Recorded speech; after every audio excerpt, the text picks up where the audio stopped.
빌레몬서 1장 1절에서 3절입니다.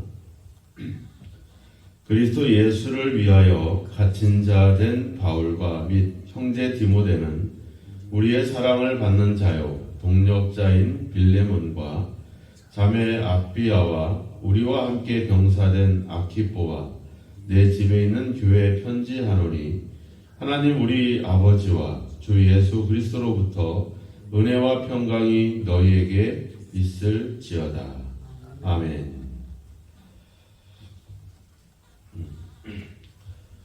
사도 바울이 로마의 첫 번째 감옥에 갇히게 되죠. 이제 첫 번째 감옥에 갇힐 때는 정식 감옥이기보다는 개인 집에 구류가 되는 상태에서 감금을 당하게 되죠. 하지만 이제 감옥에 있는 것보다는 조금 더 자유롭기 때문에 찾아오는 사람도 만날 수 있고 여러 가지 외부 활동을 할 수 없지만 집안 안에서는 좀 더 자유로운 몸 상태였던 것 같습니다.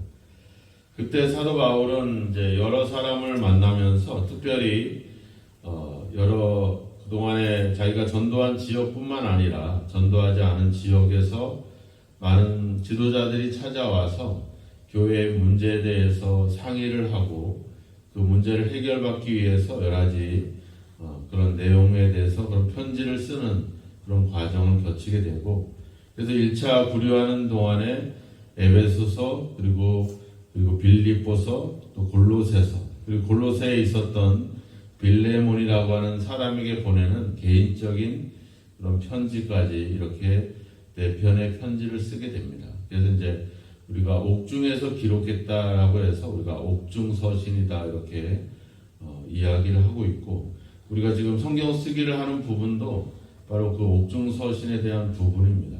그래서 우리가 이 부분은 로마 감옥에 갇혀 있지만 이 복음에 대한 열정, 교회에 대한 사랑으로 그렇게 늘 그런 마음을 품었던 그 사도의 마음을 생각하면서 우리가 성경을 보면 좀 더 이 내용에 대해서 좀 더 깊이 있게 그 어떤 마음을 느낄 수 있지 않겠나 생각이 듭니다. 근데 보통 우리가 이제 이 성경은 처음부터 이게 66권이 정해진 것은 아니죠. 이후에 후대에 와서 이제 여러 신학자들이 내용들을 점검하면서 가장 좀 더 이 진리에 가까운 또 그리스도의 말씀에 가까운 내용들을 정리해서 이제 66권의 이 편지들을 모아서 성경이라고 하는 정경을 만들게 되죠. 우리가 가톨릭이라든지 다른 종교에서는 이 성경 외에 또 외경이라고 해서 또 여러 권의 책을 덧붙여서 그렇게 성경을 보기도 합니다. 근데 보통은 이제 사도가 교회에게 보내는, 공동체에게 보내는 내용들이 대부분인데, 이 빌레몬서는 되게 개인적인 그런 내용을 담고 있어요. 그런 개인적인 내용을 담은 편지가 이 성경 안에 들어올 수 있었던 이유는 뭘까? 우리가 성경이라고 하면 바로 성경의 중심은 예수 그리스도거든요. 구약의 모든 내용들이 바로 예수 그리스도를 향하고 있고, 예수 그리스도께서 구약의 모든 내용들을 성취하는 분으로 나타나고 있어요. 또 신약은 예수님이 전한 복음과 그리고 또 그 예수님의 가르침을 따르고 있는 제자들이 그 예수님에 관해서 이야기하는 부분들을 담고 있는데, 어떻게 이렇게 개인적인 편지와 내용이 이렇게 성경이 될 수 있었을까 하는 그런 부분들을 우리가 한번 생각해 보면서 바로 그 어떤 내용을 품고 있길래 그런 어떤 개인적인 편지가 성경으로 자리를 잡을 수 있었을까 하는 부분들을 한번 이렇게 생각하면서 이 빌레몬서를 보면 좀 더 깊이 있게 좀 내용을 알 수 있지 않겠나 생각이 듭니다. 빌레몬서를 쓰게 된 이제 배경을 보면 이제 사도 바울이 로마 감옥에 갇혀 있었어요.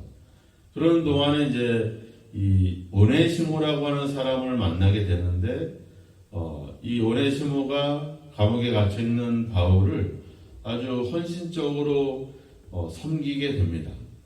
바울도 감동을 받고 그리고 거주하는 동안에 바울로 하여금 이 오네시모가 이제 복음을 듣게 되고 예수님을 영접함으로 인해서 더욱더 예수님 안에서 이제 같은 형제가 되고, 바울은 이 감옥에 갇혀 있지만 외부로 나갈 수 없기 때문에 자신을 도와주는 이 오네시모를 너무 또 같은 형제로서 인정하고 이런 과정이 있었죠. 근데 어떻게 하다가 오네시모의 비밀이 발각이 됐는지는 알 수 없는데, 이제 감옥에 갇혀 있는 동안 이 골로새에서 이 에바브라라고 하는 지도자가 오게 되죠. 와서 골로새 형편과 골로새 교회에 침투하고 있는 이단들에 대한 이야기를 하는 과정에서 오네시모를 보지 않았겠나. 그래서 오네시모와 에바브라가 골로새에서 알고 지냈던 사이였지 않겠나라는 생각도 들고, 또 오네시모가 다른 한편으로는 예수님을 믿고 나서 그 마음에 이제 거리끼죠. 왜냐하면 주인으로부터 도망한 노예 신세였기 때문에 이 사실을 사도에게 이야기하는 것이 옳겠다라고 하는 그런 회심의 마음이 생겨서 고백을 했던지, 하여튼 뭐 여러 가지 내용을 추측해 볼 수가 있습니다. 여튼간에 이 오네시모의 비밀이 밝혀지게 되는데, 바로 도망한 노예라고 하는 사실이 밝혀지게 되죠. 사도는 부담이 되죠. 왜냐하면 아무도 그 골로새와 관련되어 있는 사람들이 없다고 하면, 또 바울도 골로새에 가서 전도를 한 사실이 없기 때문에 그냥 가만히 있어도 그냥 오네시모랑 로마에서 잘 지내면 되는데, 또 자기를 수종 들기 때문에 꼭 필요한 사람이고 그냥 그렇게 지내면 되는데, 사실을 알고 나서는 이게 불편할 수밖에 없죠. 더군다나 골로새에서 오네시모라고 하는 사람이 왔기 때문에, 또 골로새 교회가 이 도망한 이 오네시모에 대한 이야기들, 소문들이 있었기 때문에 이걸 그냥 묻고 가기는 너무 불편한 거죠, 사도 바울도. 그리고 이 문제를 결국은 진정으로 해시면 이 오네시모도 이 문제를 그냥 껄끄럽게 안고 가기는 너무 그렇고, 그래서 이 문제에 대한 어떤 진정한 어떤 해결점이 필요했고, 그래서 바울은 빌레몬이라고 하는 이 오네시모의 주인에게 어떤 그 형제로서 또 믿음 안에서 권면을 하게 되죠. 그래서 1장 9절에 가보면 내가 사랑으로서 간구하노라 이렇게 표현합니다.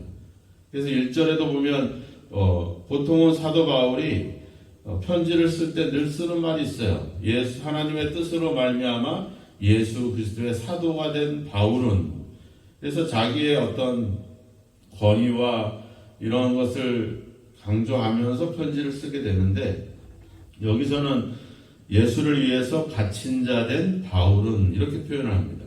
그러니까 사도로서 접근하지 않고 지금 내가 이렇게 로마의 감옥에 갇혀 있다 하는 어떤 호소문에 가까운 내용으로 이제 편지를 기록을 하게 되죠. 그러니까 어떻게 보면 권위와 어떤 이런 걸로 명령하지 않고 어떤 사랑과 은혜로서 권면하는 그런 내용의 편지를 담고 있어요. 그래서 어떻게 보면 빌레몬도 바울에게, 왜냐하면 에베소에서 편지를 쓴 이제 그 두란노 서원에서 제자들을 몇 년 동안 가르쳤잖아요.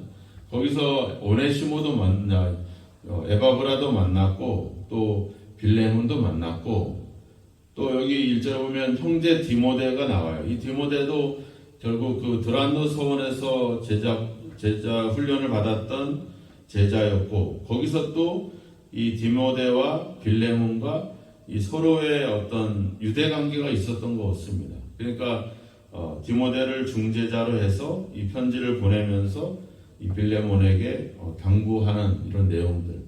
그러니까 전체적인 내용이 어떤 사도의 권위와 어떤 그런 지위로 접근하고 있지 않고 형제로서 또 서로 사랑을 가지는 그런 관계로서 지금 접근을 하고 있다라고 하는 거죠.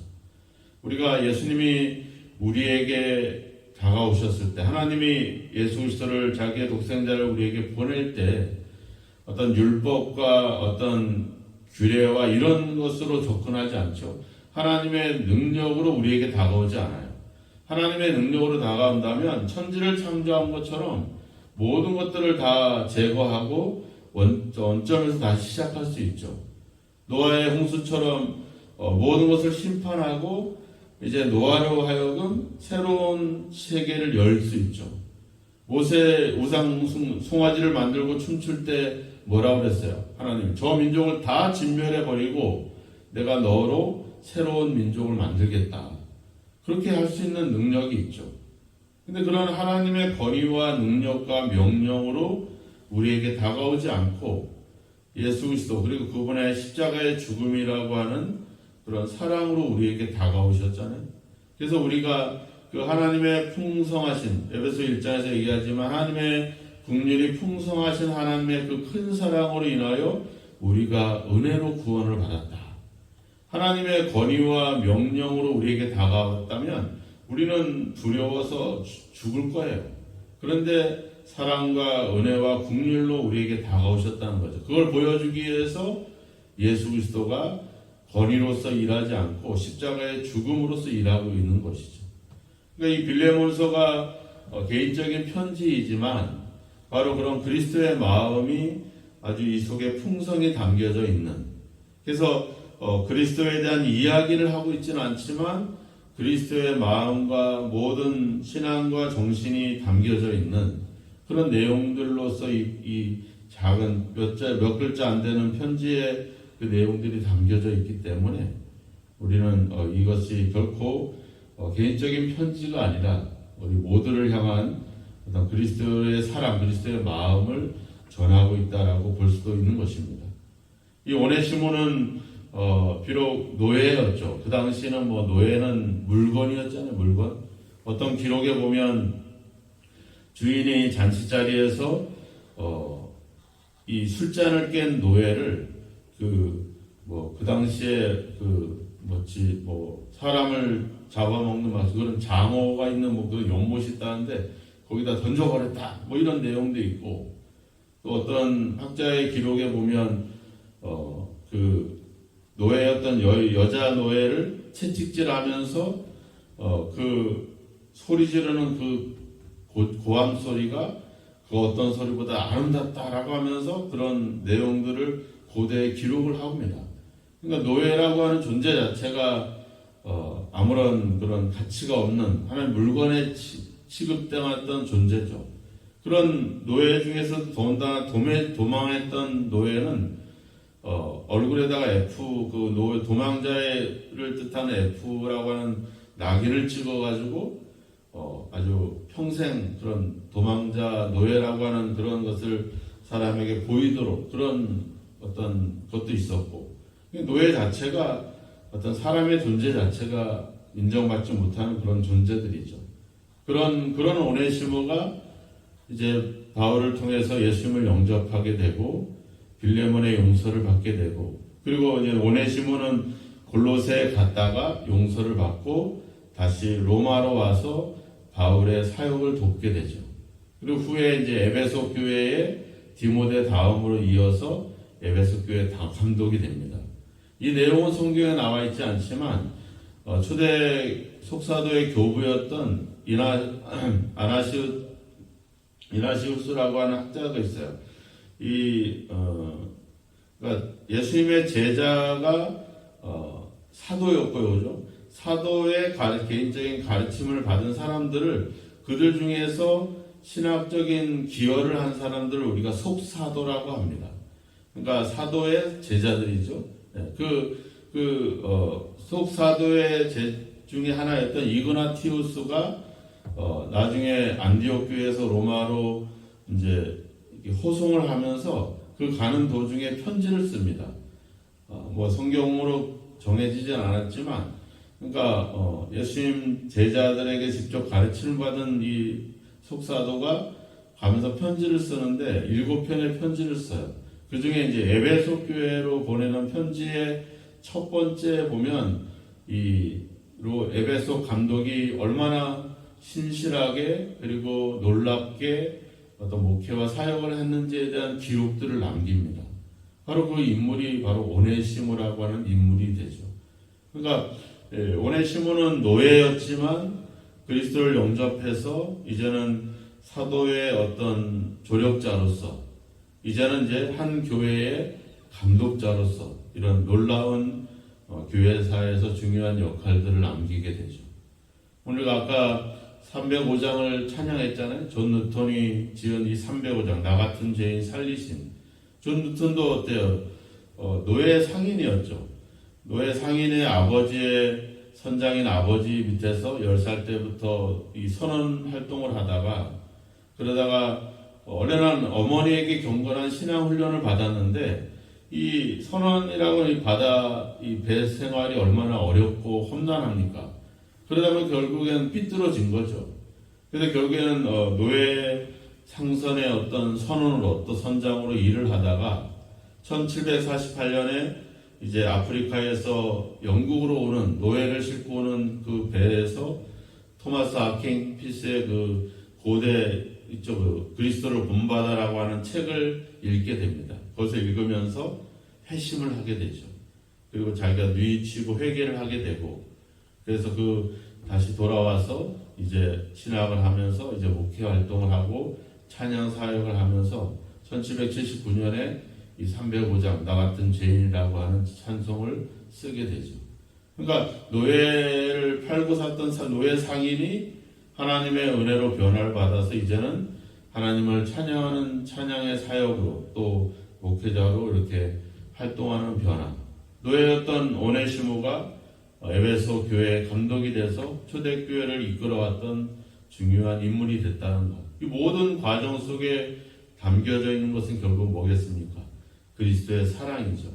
그리스도의 사랑을 경험했던 사도가 또 빌레몬과 이런 초대교회의 이 용서와 사랑에 대한 이야기들을 권면하게 되고, 그것을 어떤 법으로 규칙으로 따지지 않고 사랑으로 오네시모를 받아들이고 용서하고 용납하고 이해했던 이 과정들이 한 사람을 아주 소중한 복음의 일꾼으로 세워가는 중요한 사역들이 되는 거죠.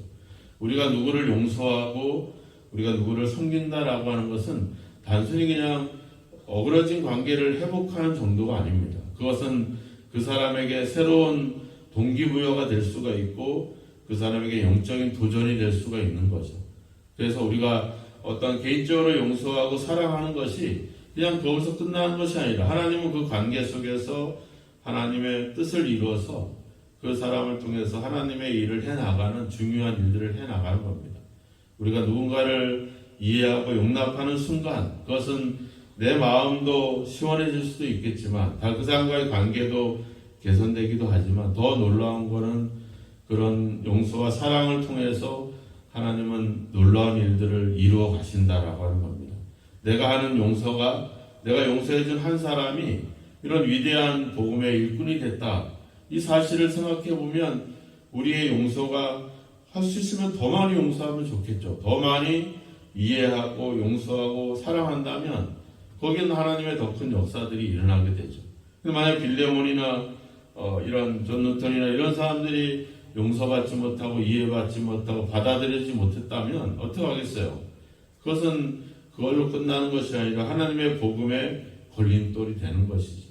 오늘도 우리가 많은 사람들을 용서하고 이해하고 사랑함으로 그것이 하나님의 사역에 큰 동력을 이룬다는 사실을 믿으시기를 바랍니다. 그리고 우리가 용서한 사람을 통해서 용서받은 그 사람이 어떤 변화를 통해서 복음의 큰 역사를 일으킬 수 있는 그런 인물이 될 수 있다는 사실들을 생각해 보면 우리는 용서하는 일을 주저할 필요도 없고 오히려 더 많이 용서하고 더 많이 사랑하게 될 줄로 믿습니다. 오늘 주님께서 우리를 용서하고 사랑하셔서 많은 역사들, 많은 복음의 능력들을 발휘했던 것처럼 오늘도 여러분들의 삶 속에서 용서하고 이해하고 사랑해서 그 일이 하나님의 큰 일에 시작하고 출발점이 된다는 사실을 믿으시고 더 많이 이해하고 더 많이 용서하고 더 많이 사랑하는 귀한 삶이 있기를 주님의 이름으로 축원합니다. 기도하겠습니다. 하나님 아버지 감사합니다. 한 사람의 용서와 이해와 사랑과 긍휼이 아버지 주여 한 시대를 또 한 교회를 아버지 또 한 사람을 또 아버지 복음의 큰 일꾼으로 세워가는 중요한 출발점인 것을 다시 한번 빌레몬서를 통해 발견하기를 원합니다. 주님께서 우리를 사랑하시고 용서하시고 우리를 위해서 자신을 내어주시는 그런 귀한 희생을 통해서 우리가 그리스도의 사랑을 알고 우리 삶에도 우리 인생에도 많은 변화와 많은 아버지 주여 역사의 시간들을 가졌습니다. 이제 아버지 우리가 또 다른 사람들을 이해하고 용서해 줌으로 인해서 이것이 하나님의 사역에 아버지 협력하는 일이며 또 그것을 통해서 또 다른 아버지 복음의 역사를 만들어가고 있다는 사실들을 우리가 믿음으로 확신하게 하셔서 오늘도 아버지 용서하는 일을 주저하지 않게 하시고 섬기고 사랑하는 것을 망설이지 않도록 우리의 아버지에게 더욱더 주여 우리를 향하신 그리스도의 마음으로 우리도 살아갈 수 있도록 주님 인도하여 주시옵소서. 하나님 아버지 오늘도 우리가 그리스도의 사랑과 은혜 속에서 살아가고 있음을 항상 기억하고 받은 바 그 은혜를 또 아버지 이웃들에게 또 아버지 주여 나와 불편한 사람들에게 아버지 사랑으로 또 아버지 긍휼로 아버지 주여 용서를 베풀고 아버지 사랑받은 것처럼 또 거저 사랑을 줄 수 있는 저희들의 삶이 되도록 오늘도 붙잡아 주시고 우리가 받은 하나님께로 받은 은혜들을 잊지 않도록 성령께서 우리의 마음을 주장하시기를 간절히 원하고 소망합니다. 오늘도 아버지 주여 많은 아버지의 일들보다 특별히 우리 마음속에 불편한 관계들을 개선하고 용서하고 먼저 아버지 주여 용서를 구하며 또 아버지 이해하며 사랑하며 살아갈 수 있도록 그래서 오늘도 그리스도의 마음으로 행할 수 있도록 우리를 인도하시고 주여 도와 주옵소서. 예수님의 이름으로 기도하옵나이다. 아멘.